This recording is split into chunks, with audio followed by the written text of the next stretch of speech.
YouTube channel Shri हरे नमः को like, share, subscribe करें। धन्यवाद। 10 दिन का मौका न हो, 5 दिन, 2 दिन, एक दिन की भी फुर्सत न हो मेरे प्यारे, एक घड़ी मने 24 मिनट के लिए भी फुर्सत हो तो आ जाओ। एक घड़ी की भी फुर्सत न हो तो एक घड़ी, आधी घड़ी मने 12 मिनट, और आधी घड़ी की भी फुर्सत नहीं हो तो आधी में पुनियाद 6 मिनट के लिए भी आकर के बैठ जाओ। केवल चूतर टेक करके यहां से फिर भले उठ जाना। एक घड़ी आधी में पुनियाद, तुलसी संगति साधु की हरे कोटि अपराध, तुलसी चर्चा राम की हरे कोटि अपराध। और व्यासासन पर श्रीमद् भागवत जी व्यास जी समेत पधरावनी करके, और कथा विघ्न विघातार्थम गणनाथम प्रपूजयेत। विघ्नों के स्वामी हैं श्री गणेश जी महाराज। अगर ये ललकार दें, बहुत बड़ा अहंकारी है, कहता है कि देखी जाएगी, हम सबको डाउन कर देंगे अपनी कथा से, तो ऐसे श्रोता भक्ताओं को विघ्न करो। इसलिए विघ्न न होने पावे, इसलिए दीनता पूर्वक, श्रद्धा पूर्वक, और कथा विघ्न विघातार्थम गणनाथम प्रपूजय, गणेश जी का पूजन करो। गणेश जी महाराज कथा हो रही है, विघ्नों को संवारते रहिएगा। और भी जो कथा में पूजित सम्मानित होने के अधिकारी हैं उनका पूजन कर देंगे। भाई जो आशा रखते हैं उनका भी सम्मान कर देंगे। और यथा योग्य स्थान समागतों को देकर के कथा प्रारंभ हो, उसके पहले श्रीमद् भागवत जी से प्रार्थना करनी चाहिए। स्वीकृतो सिमयानाथ मुक्त्यर्थम भवसागर। भवसागर से छुटकारा दिलाने के लिए हमने आपके चरण का आश्रय लिया है। कृपा करके हमको भवसागर से छुटकारा दिलाइए, और भवसागर से छुटकारा दिलाकर कहाँ मुक्ति में पहुंचाइए, बोले ना, प्रभु की सेवा में पहुंचाइए। चरण कमल की सेवा दीजिए, चरण कमल,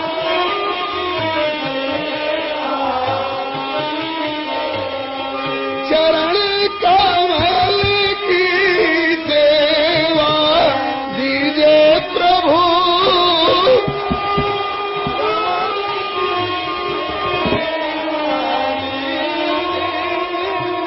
चेरो कर राखो जी घर जायो, चेरो कर राखो घर जायो।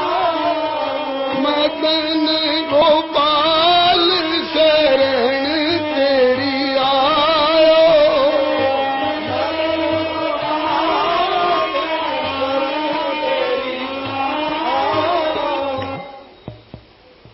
मुक्त्यर्थम का तात्पर्य संसारी झंझट से छूट करके और चरण कमल की सेवा दीजिए। आपके चरणों की सेवा में भागवत का ये फल है। प्रार्थना पूर्वक फिर कथा प्रारंभ हो। कथा के बीच बीच में प्रसंगों के अनुसार नमः शब्द और जय जय शब्द का प्रयोग होना चाहिए। श्रीमद् भागवत महापुराण की जय, श्री वेदव्यास भगवान की जय, श्री सुखदेव जी महाराज की, श्री परीक्षित जी महाराज की, श्री गोकर्ण जी महाराज की, श्री सूत जी सोनकादिक जी महाराज की, श्री लाडली लाल की, श्री दाऊ दयाल की जय जयकार। नमः श्री हरे नमः। इस प्रकार से नमः शब्द और जय जय शब्द का बीच बीच में प्रयोग प्रसंगानुसार, फूलों की वर्षा, लावा खील की वर्षा, अबीर गुलाल की वर्षा। अब नंद महोत्सव होगा तो ऐसे ठाले बैठे बैठे मनुष्य की तरह नंद महोत्सव मनाएंगे थोड़े, और क्या।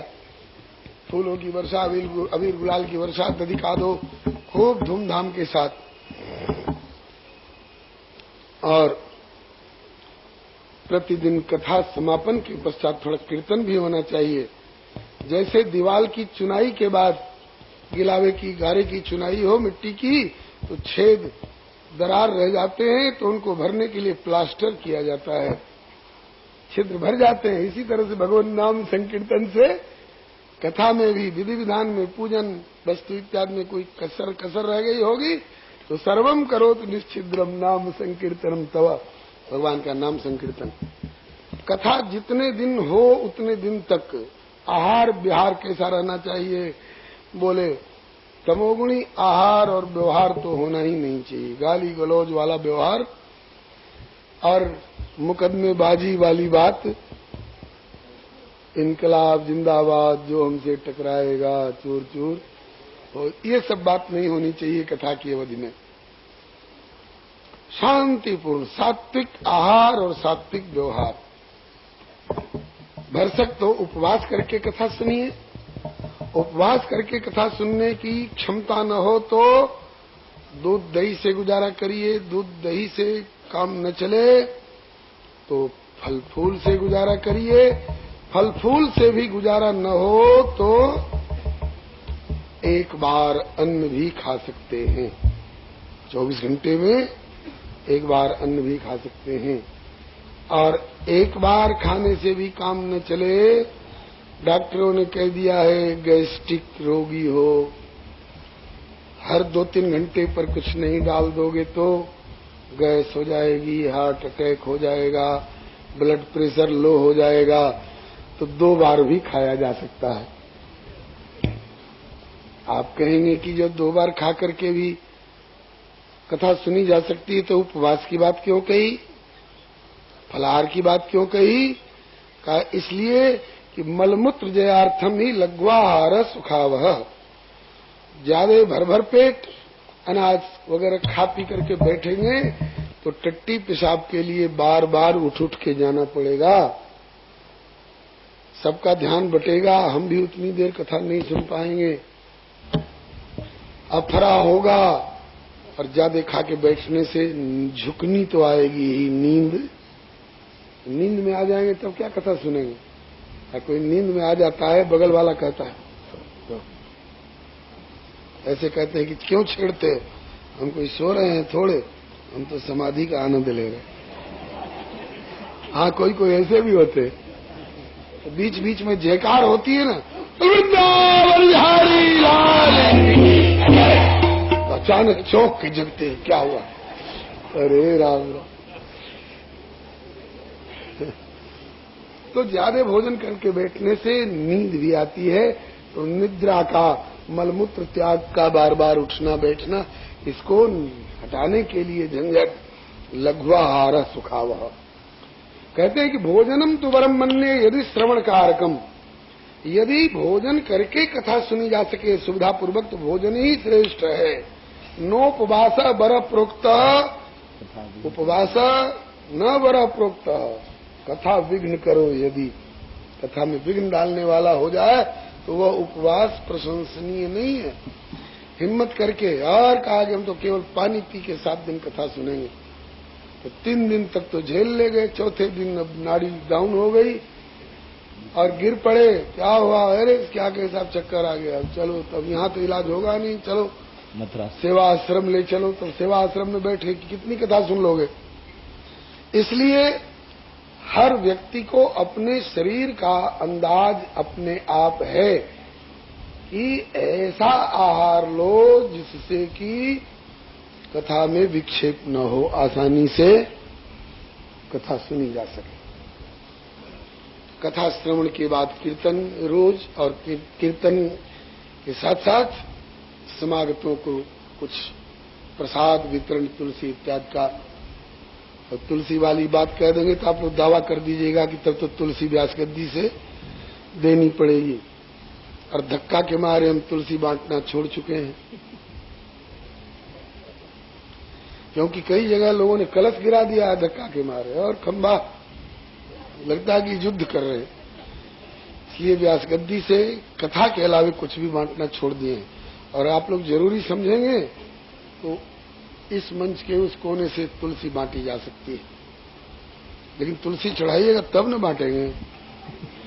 कल कई लोगों ने कहा कि महाराज तुलसी, अब देखें तो केवल भोग लगाने भर के लिए 2 पत्ते मुश्किल से मिले थे। श्री हरे। आइए, इसके बाद जब 7वें दिन कथा का विश्राम हो तो श्रीमद् भागवत जी का पूजन, व्यास पूजन, समागत संत महानुभावों का भी पूजन। हाँ, और ये वर्णम पंच विप्राणाम, 5 ब्राह्मणों का वर्ण, ये भी विधान है। कोई विष्णु सहस्त्र नाम का पाठ कर रहे हैं, कोई द्वादशाक्षर का जप कर रहे हैं, कोई महामंत्र का जप कर रहे हैं। और फिर इसके बाद यदि प्रमुख श्रोता गृहस्थ हो तो हवन करें, द्वादशाक्षर से करें, श्रीमद् भागवत के श्लोकों से करें, पूरा नहीं तो दशम स्कंद के श्लोकों से, उतना भी नहीं तो रास पंचाध्यायी के श्लोकों से, उतना भी नहीं तो गोपिका गीत के श्लोकों से, जितना जिनसे बन पड़े। और अगर हवन करने की सामर्थ्य नहीं हो तो किसी ऐसे ब्राह्मण के यहाँ हवन की इतनी ही सी सामग्री पहुंचा दीजिए जिनके यहाँ रोज हवन होता हो।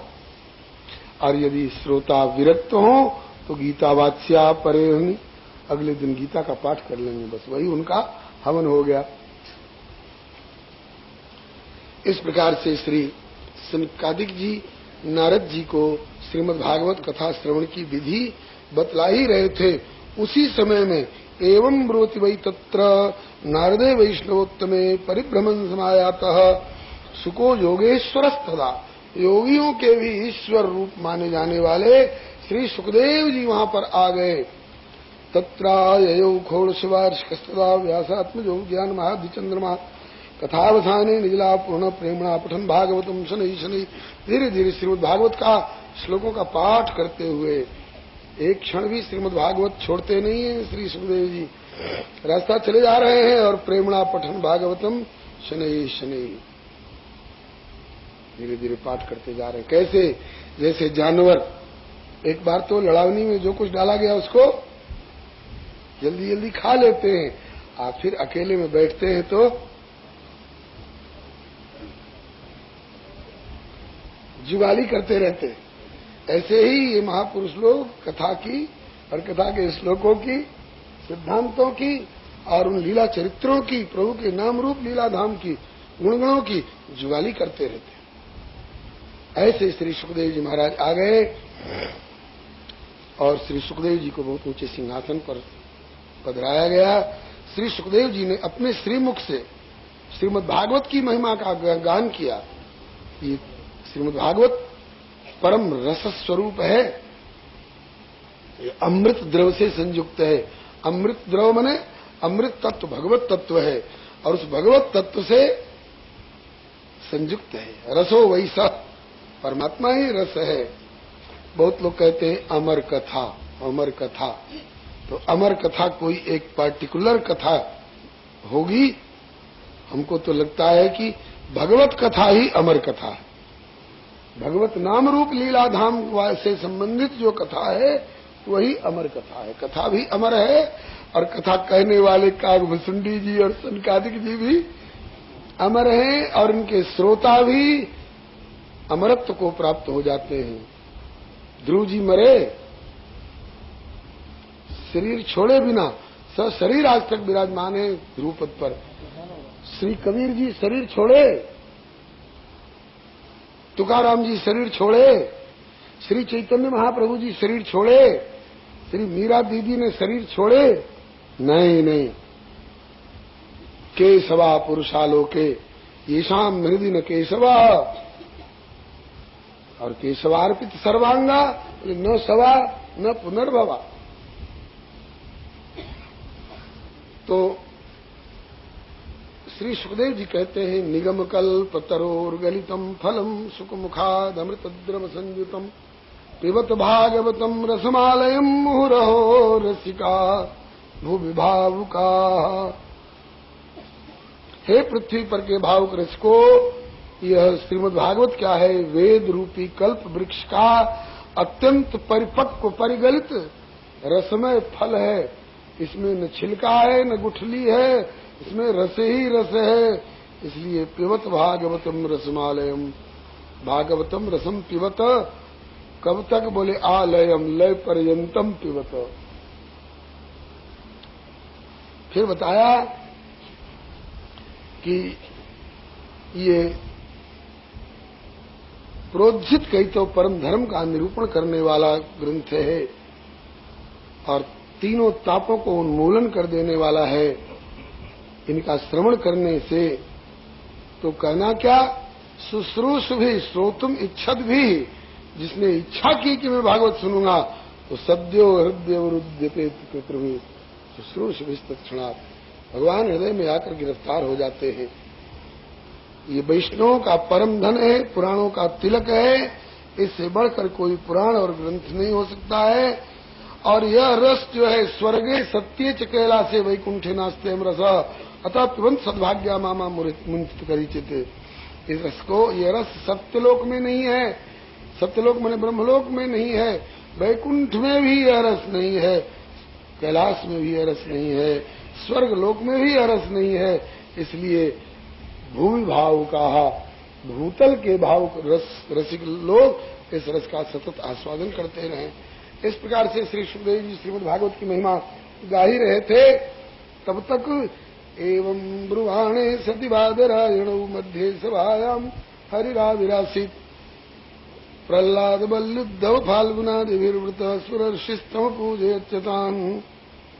ये तो आप सुने ही हुए हैं कि भगवान भक्ति महारानी के साथ साथ स्वयं भगवान भी वैकुंठ छोड़कर आ गए हैं और भगवान के पार्षद भी आ गए हैं। अब तो सब के सब प्रकट हो गए, भगवान सिंहासन पर प्रकट हो गए और पार्षद लोग सभा में प्रकट हो गए और सब लोग देख रहे हैं, अरे अचानक ये परिवर्तन, सिंहासन पर साक्षात भगवान विराजमान हो गए। अरे कहा कि भगवान को खुश करने के लिए क्या करें, ले रसगुल्ला मंगाओ, बर्फी मंगाओ और ये और वो, ना कीर्तन करो। भगवान का रसगुल्ला और बर्फी यही है, कीर्तन करो। दृष्ट्वा प्रसन्नम महदासने हरिम ते चक्रीरे कीर्तनमग्रतस्तदा भवो भवान्या कमलासनस्तु तत्रागमत कीर्तन दर्शनाय। वैसे भगवान की पूजा भी की गई, चंदन लगाया गया, माल्यार्पण हुआ और धूप आरती सब हुआ, लेकिन कीर्तन से भगवान को बहुत ज्यादा प्रसन्नता होती है। इसलिए सबने मिलकर कीर्तन किया। ऐसा मत समझ लेना किसी देश से निकाले गए, घर में जिनको खाने का ठिकाना नहीं, ऐसे लोग आ गए और उनको नाम लिख लो और 18 रोज दे दिया करो और अपना हरे रामा हरे कृष्णा करते रहेंगे। केवल ऐसे ही लोगों की चीज है कीर्तन, नहीं। देखिए कैसे कैसे लोग इस कीर्तन में शामिल हो रहे हैं। प्रहलाद तालधारी तड़गत्या चौद्धव कांस्यधारी वीणाधारी सुरर्षि स्वर कुशलतया राग करता अर्जुनोभूत इंद्रो वादी मृदंगम जय जय सुकरा कीर्तने ते कुमारा यत्राग्रे भाव भक्ता सरस रचनया व्यास पुत्रो बभूव। प्रहलाद जी करताल बजा रहे हैं और उद्धव जी झांझ बजा रहे हैं, नारद जी खड़े होकर वीणा बजाने लग गए कीर्तन में, इंद्र मृदंग बजा रहे हैं, जय हो की आवाज श्री सनकादिक जी कर रहे हैं, जय जयकार। और ये तो रही कीर्तन मंडली। अच्छा, राग करता अर्जुनोभूत, अर्जुन राग करता। सवेरे का समय है तो भैरव राग में, रात्रि का समय है तो विहाग राग में। तो कहते हैं कि राग करता अर्जुनोभूत, अर्जुन राग रागनी में कीर्तन छेड़ रहे हैं। अर्जुन इस कीर्तन में? बोले हाँ। अरे अर्जुन तो शरीर छोड़ चुके थे हिमालय में। बोले अर्जुन के शरीर छोड़ने के 260 वर्ष के बाद की घटना है। आगे ये निश्चय किया गया है कि किसने कब कथा सुनी, तो कहते हैं कि 30 वर्ष कलियुग बीता, तब श्री परीक्षित जी ने कथा सुनी है सुखदेव जी के श्रीमुख से। उसके 200 वर्ष और बीतने के बाद श्री गोकर्ण जी ने कथा सुनाई है, तो 230 वर्ष हुआ ना। और उसके 30 वर्ष और बीतने के बाद श्री सनकादिक जी ने नारद जी को सुनाई है। तो कलियुग 260 वर्ष बीत चुका था और इतने ही दिन अर्जुन को शरीर छोड़े हुए हो गया था। और आज 260 वर्ष शरीर छोड़ने के बाद अर्जुन आकर कीर्तन कर रहे हैं। इसका मतलब कि शरीर छोड़ करके भी ये भगवान के भक्त लोग भगवत पार्षद के रूप में भगवत धाम में विराजते हैं। महति प्रलय ब्रह्मन ब्रह्मांडे जलप्लुते न तत्र नाशो भक्तानाम सर्वेषां च विशिष्यते। तुलसीदास जी शरीर छोड़ गए तो क्या अब तुलसीदास जी का अस्तित्व मिट गया? आज भी श्री तुलसीदास जी को उस भाव भक्ति से स्मरण कोई करे तो जैसे इसी श्री वृंदावन में श्री जमुना जी की धारा में से प्रकट होकर के श्री हरिवंश गोस्वामी जी के निर्देशन से, श्री हरिवंश गोस्वामी जी के निर्देशन से श्री हरिराम व्यास जी ने कबीर जी की प्रार्थना की तो जमुना जी की धारा में से प्रकट होकर के श्री कबीर जी ने दर्शन दिए थे। ये भक्तों की सदा स्थिति बनी रहती है भगवत धाम में। अरे यहां से अंतर्धान हो गए, धाम में जाके भगवान के साथ में विहार कर रहे हैं। अपने यहाँ वैष्णवी परंपरा में किसी महापुरुष का शरीर छोड़ता है तो उसको मरना नहीं कहा जाता है, उसको सीएपी मिलन महोत्सव कहा जाता है। अपने धाम का परिकर भेजा गया था भूतल पर कुछ पाठ अदा करने के लिए, पाठ अदा कर लिया फिर अपने घर में आ गया। श्री हरे नमः। अर्जुन के राग अलाप रहे हैं। और ये तो रही कीर्तन मंडली, और इस कीर्तन मंडली के मुखिया कौन होंगे? बोले यत्राग्रे भाव वक्ता सरसरसने व्यास पुत्रो बभूव। व्यास नंदन श्री सुखदेव जिस कीर्तन मंडली के मुखिया हैं। और ननर्त मध्य त्रिकमेव तत्र भक्त्यादिकानाम नटवत् तेजसाम। भक्ति ज्ञान वैराग्य भी पुनः प्रकट हो गए सबके सामने। और उस सभा में मीराबाई की तरह, चैतन्य महाप्रभु जी की तरह, सुतीक्ष्ण जी की तरह उन्मत्त नृत्य करके और कीर्तन कर रहे हैं। उस अलौकिक कीर्तन को देख करके भगवान प्रसन्न हुए। बोले कि भक्तों, तुम्हारे कथा और कीर्तन से मैं बहुत प्रसन्न हूँ, तुम्हारी जो इच्छा हो सो वर मांगो। और उन्हें जो भी वर मांगा हो, नारद जी ने तो यही मांगा कि हे प्रभु, आज जिस तरह से आपने इस कथा और कीर्तन में कृपा और आनंद की वृष्टि की है, इसी तरह से आगे भी आपके भक्तजन जहां कहीं भी इकट्ठे होकर के कथा और कीर्तन का आयोजन करें, वहां भी ऐसे ही कृपा की और आनंद की वर्षा किया करना। आगे वालों का रास्ता साफ किया, आगे वास्तव के लिए आरक्षण करा दिया। बोलो भक्तवत्सल भगवान की, श्री नारद बाबा की जय। अब आगे श्री ऐसा भगवान एवमस्तु कह करके अंतर्धान हो गए। और उसके बाद श्री शौनक जी पूछते हैं, श्री सुखदेव जी ने कब कथा सुनाई थी? बोले कि कलयुग 30 वर्ष बीत चुका था, तो भाद्रपद महीने की शुक्ला नवमी से श्री सुखदेव जी ने कथा प्रारंभ की थी। इसके परीक्षित श्रवणांते च कलौ वर्ष शतद्वय 200 वर्ष और बीतने के बाद आषाढ़ मास की शुक्ला नवमी से श्री गोकर्ण जी ने कथा प्रारंभ की थी धुंधकारी के उद्धारार्थ। और उसके भी तस्मादपि कलौ प्राप्ते 63 वर्ष गते सती 30 वर्ष और बीतने पर श्री सनकादिक कुमारों ने नारद जी की जिज्ञासा पर भक्ति ज्ञान वैराग्य की तुष्टि पुष्टि प्रतिष्ठा एवं जीवों के कल्याणार्थ कार्तिक महीना की शुक्ला नवमी से कथा सुनाई थी। अब आगे कहते हैं कि यमराज जी देखते हैं अपने दूतों को कि हमारे दूत हाथ में फांसी और मुदगर लेकर जा रहे हैं। बुलाते हैं, इधर आओ। कहाँ जा रहे हो? बोले फलाने गांव में फलाने पापी का शरीर छूटने वाला है, उसकी आत्मा को लाएंगे और आपके यहाँ उसका इलाज किया जाएगा। यत्र दंडेन शुद्धति, पाप का इलाज दंडेन शुद्धति। यमराज जी कहते हैं कि देखो, ऐसे ही सीधे धड़ल्ले से मत पहुंच जाना उसके पास में। चंडू खाने में बैठा हो तो जरूर जा सकते हो, ताश खेल रहा हो तो वहां जा सकते हो, दुनियादारी में इधर उधर भटक रहा हो तो उसके पास जा सकते हो। और कितना भी बड़ा पापी हो, अगर कथा हो रही हो और कहीं वह भी जाकर उस कथा मंडप में बैठ गया हो तो परिहर भगवत कथा सुमत्ता।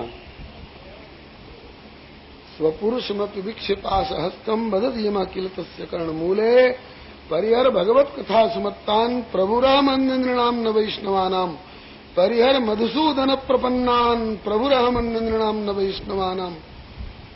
महाराज पापी भी हो जिंदगी भर पाप ही पाप किया हो और आज अचानक जाके कथा में बैठ गया हो, बोले इससे क्या, कथा में बैठ गया हो और उस समय अगर उसका अंतिम समय आया हो तो तुम लोग उसके पास नहीं जा सकते हो। कथा मंडप में जमराजों का क्या काम, दिगंबरों के गांव में धोबी की क्या जरूरत।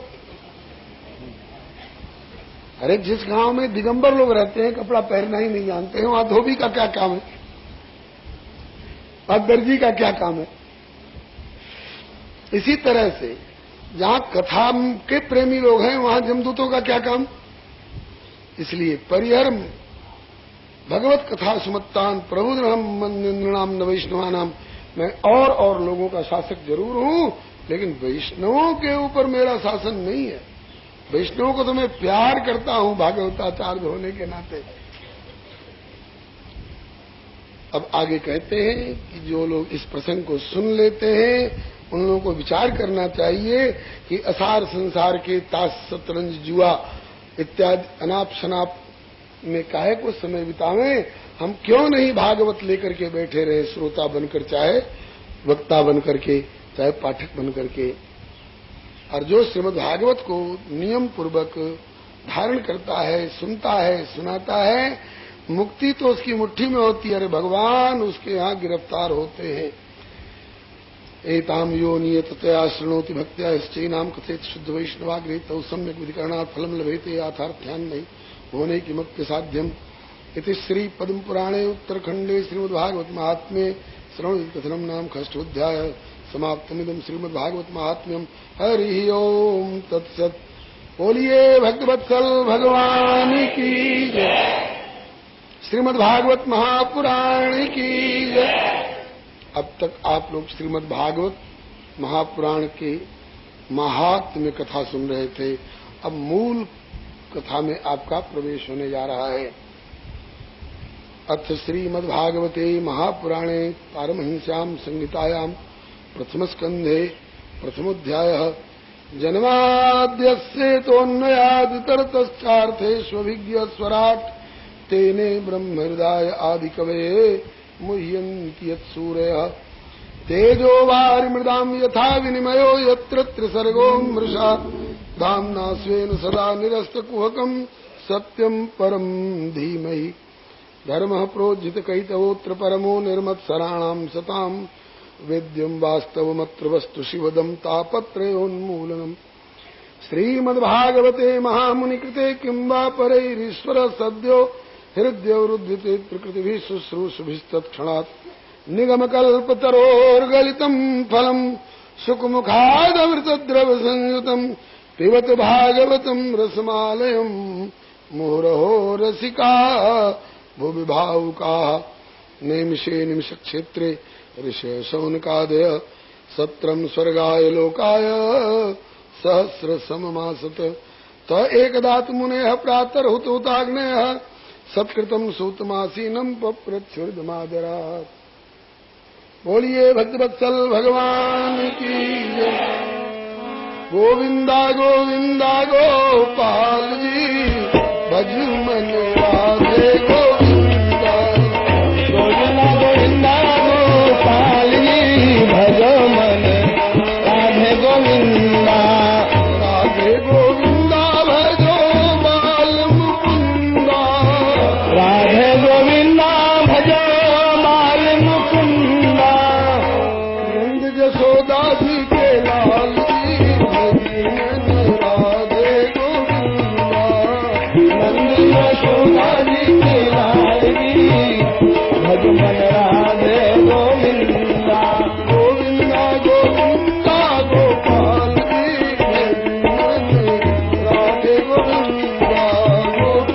गोविंदा गोपाल जी भज मन राधे गोविंदा। मणि के मुकुट पर मोर की पखियां। मणि के मुकुट पर मोर की पखियां। मदन मोहन की कृपा भरी अखियां। मदन मोहन की कृपा भरी अखियां। चितवत करत निहाल जी भज मन राधे गोविंदा।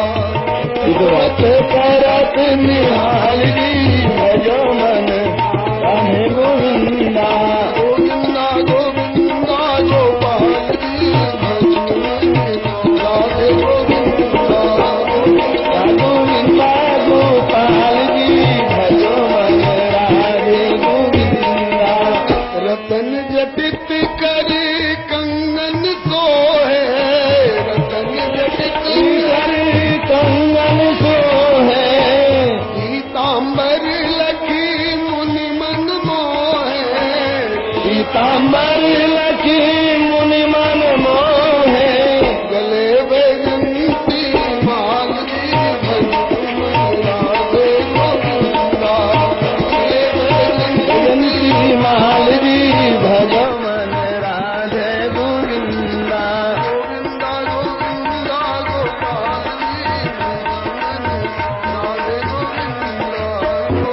गोविंदा गोपाल जी भजो मन राधे गोविंदा शीतल सुखद कदम की छैया शीतल सुखद कदम की छैया श्यामा श्याम दिए गल बहिया श्यामा श्याम दिए जलवैया भक्तन के प्रतिपाल जी भजन राधे गोविंदा भक्तन के प्रतिपाल जी भजो मन राधे गोविंदा तीनों के नाथ दयाल जी भजन राधे गोविंदा नाथ दयाल जी भजो मन राधे यूट्यूब चैनल श्री हरे नमः को लाइक शेयर सब्सक्राइब करें। धन्यवाद।